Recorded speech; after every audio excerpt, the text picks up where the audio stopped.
What if elections were actually useful tools for social control? What if they just provided the populace with meaningless participation in a process that validates an establishment that never meaningfully changes? What if that establishment doesn't want and doesn't have the consent of the governed? What if the two-party system was actually a mechanism used to limit so-called public opinion? Who does the media want to be, if there is such a thing as the media's want, the Republican nominee? Well, they're attached to the establishment candidates, I think, many a times. I think the media also likes to think of itself as a kingmaker. What if Ron Paul is being ignored by the media, not because, as it claims, he's unappealing or unelectable, but because he doesn't fit into the pre-manufactured public opinion mold used by the establishment to pigeonhole the electorate and create the so-called narrative that drives media coverage of elections? What we learned from Uncle Ben is that the Fed has no shame in printing away all the wealth that private individuals have worked so hard to produce. Some say, I among them, and the Fed. He certainly should, and we should support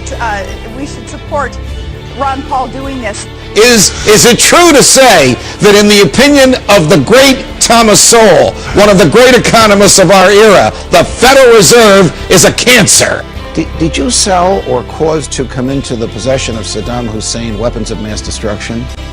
Did the United States sell to him? Absolutely not.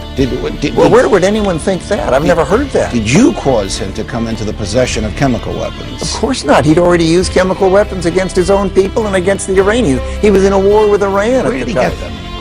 Well, the military wanted to use our CIA, and the Joint Chiefs wanted to use our CIA and military to attack certain parts of the United States and make it look like Castro did it, so that the country would get up in arms and support an invasion of Cuba.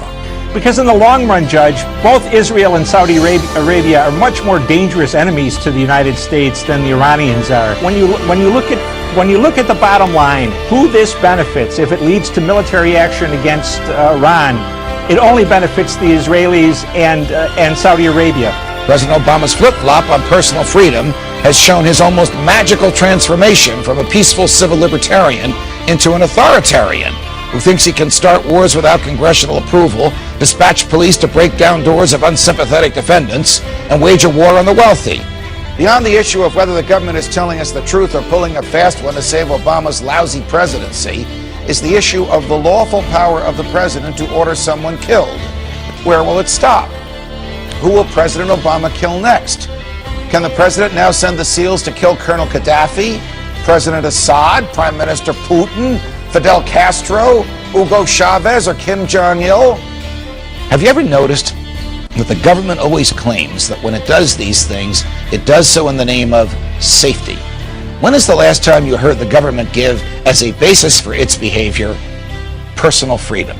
We don't really need a top-down central government to take care of us anymore. I mean, the Republican concept of decentralization, is reflected on the internet, and I really think that the future of the world is going to be a libertarian world.